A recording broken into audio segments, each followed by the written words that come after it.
The galaxy was vast, but tensions ran deep. Humans and alien species coexisted uneasily, each wary of the other. Among the alien races, the Kree were known for their brutality, proud warriors who valued strength above all else. Tradition bound them, forbidding any interaction with other species that wasn't rooted in combat or domination. Interspecies relations were not only taboo but considered a betrayal of the Kree's way of life. Zara, a young Kree warrior, had never doubted her people's path, until she did. She had grown up in the thick of their military tradition, priding herself on her skill in battle and unwavering loyalty. But when she saw the corruption in the ruling council, when she realized their leaders were oppressing their own, something inside her snapped. She led a rebellion, a desperate attempt to bring change. But it failed. She was captured, and her punishment was to be sold, to a human, no less. A soldier. A fate so humiliating, Zara would have preferred death. Now bound, wrists tight with metal restraints, Zara seethed in silence as she was transported to Earth. Her muscles ached from the fight, but it was her pride that was bruised beyond repair. Her people had turned on her, selling her to the very species she was raised to despise. Her heart pounded with disgust. The Kree were warriors, not slaves. She vowed silently that she would escape, no matter the cost. The ship's door opened with a metallic hiss, and Zara was led out into the open air of an unfamiliar planet. Earth. It was nothing like the war-ravaged Kree world she'd known. And waiting for her, standing stoic with his hands behind his back, was Captain Reed. Captain Reed had seen his share of battles. The war between humans and the Kree had left him scarred, not just physically but mentally. Yet, despite the bloodshed, he maintained a code of honor that many of his fellow soldiers lacked.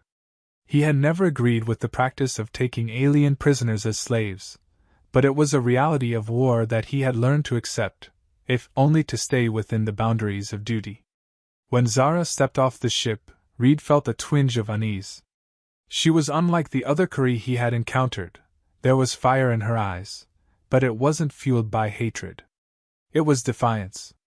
Reed immediately saw that she wasn't broken, not in the way the system intended. Her posture was straight, her chin lifted. A lesser man might have been tempted to see her as a trophy, but Reed didn't view her that way. To him, this was nothing but another grim duty. He approached her cautiously, sensing the tension in her stance. Reed wasn't a man to let emotions cloud his actions, but he couldn't help but respect the sheer will radiating from her. The Kree were known for their strength, and this one was no exception. But there was something different about her. Her eyes spoke volumes of someone who had been betrayed. As the guards transferred Zara into his custody, Reed remained silent, watching her closely. She met his gaze without flinching, and for a moment either spoke. Zara was prepared for brutality, expecting this human to treat her like property. She had been warned that humans were weak but cruel, petty in their victories over stronger species. But Reed didn't bark orders at her or yank her around like a possession. Instead, he gestured calmly, as if inviting her to follow rather than demanding it. Zara's brow furrowed in confusion. This wasn't what she had anticipated. Why wasn't he asserting dominance over her like the Kree males would have? Was this some kind of trick? "Follow me," he said, his voice even, almost too calm. "You're not my prisoner, but you will follow my rules while you're under my watch." Zara narrowed her eyes. "Under your watch?" The words dripped with disdain. To her, Reed was still just a human, and no matter how he acted, she wouldn't forget that. Reed didn't respond to her tone. He wasn't interested in a power struggle. He was here to do a job, to take responsibility for her as dictated by military orders. Yet, the longer he stood in her presence, the more he realized this was going to be more complicated than he had expected. Zara had no intention of staying captive. From the moment she arrived, her mind was set on escape. The humans were soft. They couldn't hold her forever. She studied her surroundings, noting every detail. Her strength would be enough to overpower them, she told herself.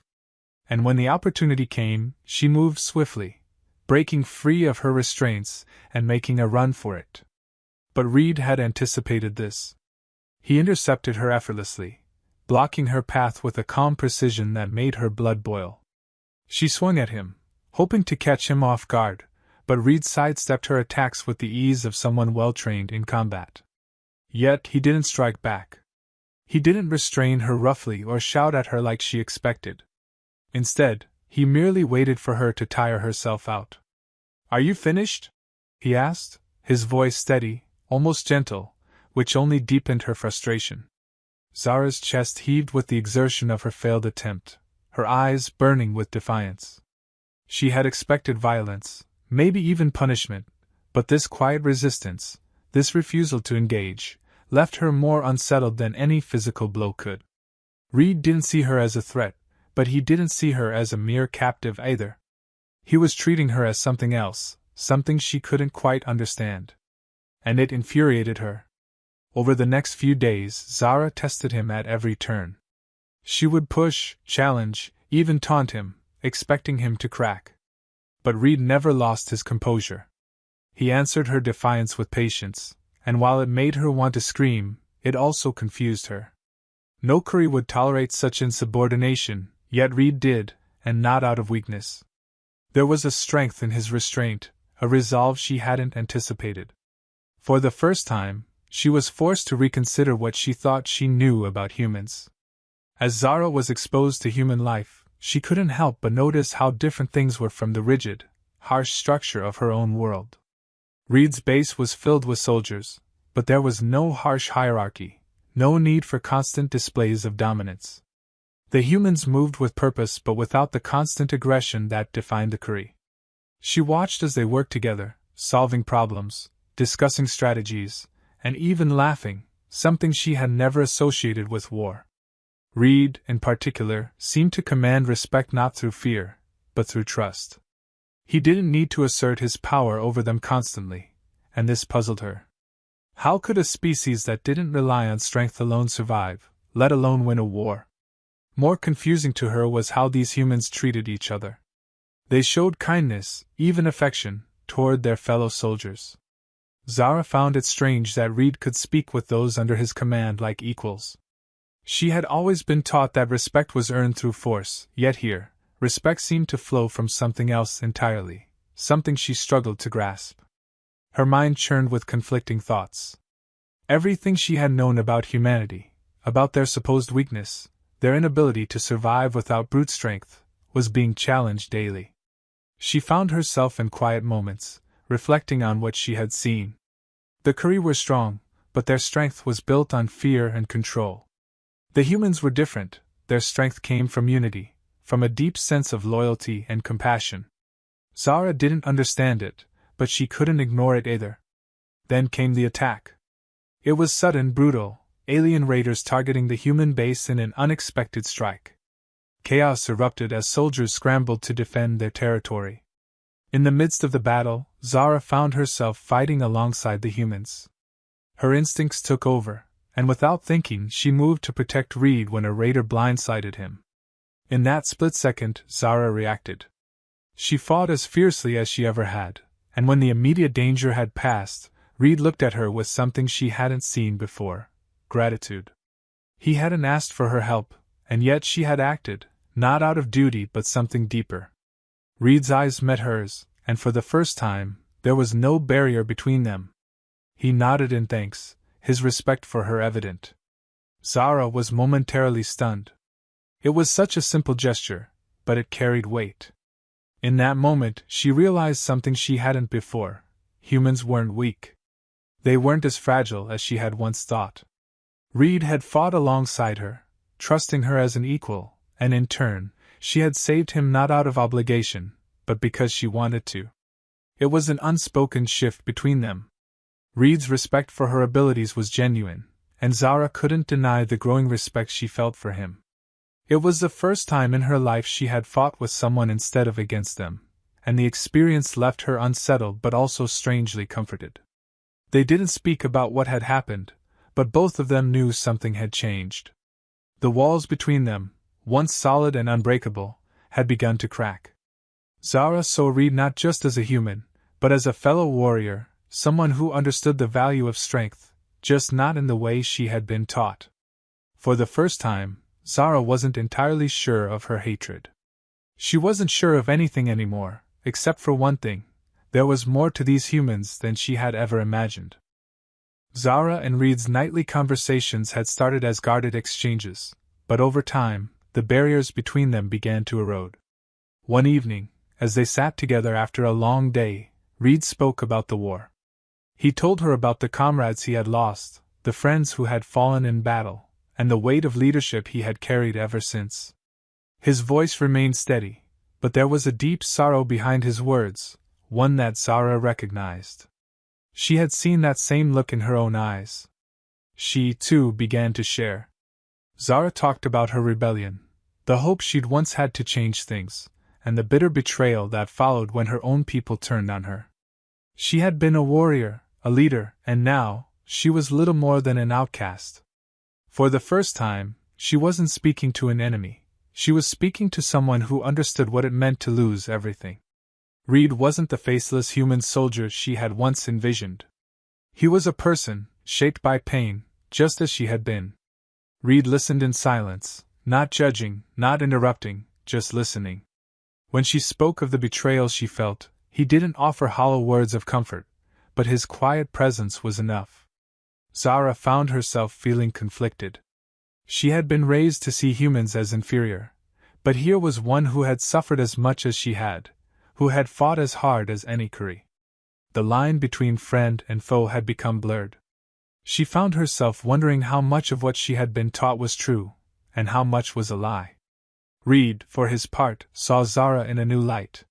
She wasn't just a warrior, she was someone who had fought against injustice, even when it came at great personal cost. He admired her strength, yes, but even more, he respected her courage to stand against her own people. She had risked everything for what she believed in, and that kind of bravery was rare. As much as he had once seen her as an enemy, now he couldn't help but see her as something else, someone worthy of his trust, perhaps even his admiration. Zara, though reluctant, began to engage more with human life. At first, it was out of necessity, but soon, her curiosity grew. She watched how Reed and the other humans operated, how they worked together with an efficiency that didn't rely on fear or dominance. It was alien to her, but intriguing. Reed, sensing her interest, allowed her to explore more of human culture, exposing her to their technology, their history, and their values. He never forced her, but he provided opportunities for her to learn.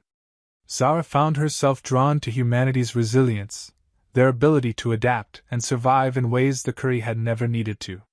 She was fascinated by their sense of equality, their belief that anyone could rise through merit and determination, not just through birthright or brute strength.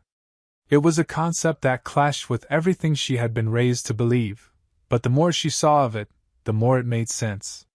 Humans were not weak. They were resourceful in ways the Kuri could never understand. Reed gave her books, histories of human achievements, and stories of great leaders who had fought not just for power, but for ideals like freedom and justice. Zara read with a mix of skepticism and wonder. How had humans, who she had always seen as fragile, managed to build such a rich and complex world? How had they survived against odds that would have crushed the Kuri? It wasn't just an intellectual connection that was forming between them, though. There was something deeper, something that neither of them had been willing to acknowledge until now. Zara found herself watching Reed more closely, noticing things she hadn't before. His quiet strength, his unwavering moral code, his refusal to ever treat her as anything less than an equal. He never demanded her submission, never tried to dominate her like the Kuri males would have. Instead, he treated her with a respect that confused her at first, but now, it was something she found herself drawn to. One night, as they sat together under the stars, Zara realized something that shook her to her core: she was falling for him. It was a slow, quiet realization, but undeniable. Reed was unlike anyone she had ever known, Kuri or otherwise. His compassion, his strength of character, his refusal to ever see her as less than herself, it was everything she had never known she wanted. The idea of loving a human should have repulsed her, but it didn't. It felt right. Reed, too, had been feeling a shift. Zara's fierce loyalty, her intelligence, and her honor were qualities that had long drawn his respect, but now, there was something more. He found himself thinking about her when she wasn't around, admiring the fire in her spirit, the depth of her convictions. She wasn't just a warrior, she was someone with a heart as strong as her will. And that, he realized, was what he had been missing in his life. Neither of them said anything, not yet. They still stood on opposite sides of an unspoken line. But the bond between them had grown, changing from mutual respect into something deeper, something neither of them had expected. In each other, they had found not only a reflection of their own struggles, but something more, a possibility either had imagined. Zara and Reed both knew that the moment of reckoning had arrived. The Curry Council had demanded her return, not to reinstate her, but to make an example of her defiance. To them, she was a traitor who had abandoned their warrior code. The humans, on the other hand, viewed Zara as a valuable asset, an alien of strategic importance. Reed's commanders wanted to keep her in captivity, seeing her as nothing more than a tool in their ongoing conflict with the Curry.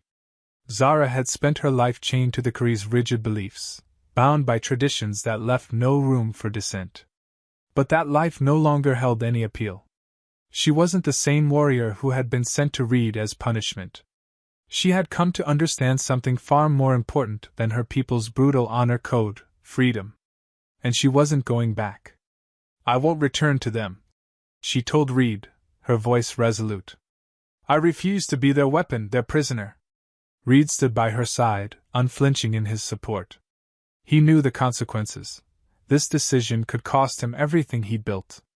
But none of it mattered anymore. Zara was more than just an alien captive. She was someone he respected, admired, and loved. His loyalty to the military paled in comparison to what he had found in her. Reed addressed his superiors. "She's not a prize of war. She's free. And I won't allow anyone to treat her otherwise." His words were met with disbelief. How could a human soldier, one of the most decorated veterans, side with the enemy? But Reed wasn't asking for permission. He was taking a stand. His choice to marry Zara wasn't just a personal one. It was a declaration, a rejection of everything that had kept their species at war. The bond between them was stronger than any order or law. When the Curry representatives arrived to take Zara back, they were met with defiance, not just from her but from Reed as well. The tension was palpable, a standoff between two worlds. Zara stood tall, her gaze fierce as she faced her people. "I am no longer yours to command," Zara said, her voice carrying the weight of years of oppression. "I have found a better way, a way where strength is measured not by domination but by unity. I am free, and I will not return to your chains." The Curry leaders were enraged. This was the ultimate betrayal. But Zara didn't flinch. She had faced death before, and she would face it again, if necessary. Beside her, Reed stood unwavering. His decision to marry Zara was not just an act of defiance, it was a statement to both species that there was another way forward. A way that wasn't bound by the cycles of hatred and war. Their public declaration to marry shocked both sides. It was an act no one had anticipated, a union between enemies that defied centuries of conflict. In that moment, they weren't just two individuals, they were a bridge, a living testament to the possibility of peace. For a brief, tense moment, it seemed as though the standoff would end in violence. Both human and Curry forces stood poised, waiting for the inevitable command to strike. But Reed and Zara's decision to marry hung in the air, forcing both sides to reconsider what they were fighting for. Could this marriage, this union between two former enemies, be the first step towards something greater? The tension began to ease, if only slightly. Leaders from both sides, still skeptical, had to grapple with the implications of what had just occurred. Zara and Reed had done what neither species had dared to dream. They had chosen love and unity over the unending cycle of violence. And in doing so, they challenged the deeply ingrained prejudices that had kept humans and Curry at odds for so long. Their marriage wasn't just a political statement, though. For Zara, it was a deeply personal one. She had grown up believing that strength was the only thing that mattered, that compassion was a weakness. But now, standing beside Reed, she realized that true strength came from the bonds they had formed.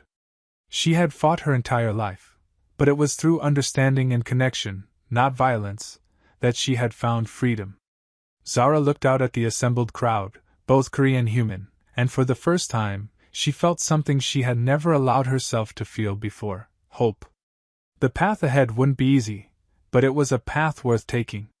She had spent her life thinking humans were weak, but now, she knew better. Their compassion, their ability to forgive and move forward, that was their true strength. It was what had drawn her to Reed, what had made her believe in a future where they didn't have to be enemies. Reed, too, stood with a quiet sense of fulfillment. His entire career had been spent fighting, leading men into battle, and now, here he was, standing beside an alien woman he had come to love. He hadn't expected this, hadn't expected any of it. But as he looked at Zara, he knew that this was where he was meant to be. They had done something that no one else had dared to do, and that gave him hope for the future, not just for their peoples, but for them. Together, they had made history. Their marriage was more than just a union of two individuals, it was a symbol, a beacon of what could be. And though there would be challenges ahead, they both knew that they had already taken the most important step. They had chosen love, understanding, and unity over hatred and war. As they looked at each other, they didn't need to say anything. They had come so far from where they had started, and now, they stood at the beginning of something entirely new. It wasn't just about survival anymore. It was about building a future together, a future where peace was possible. And in that moment, both Zara and Reed knew that they had found something worth fighting for.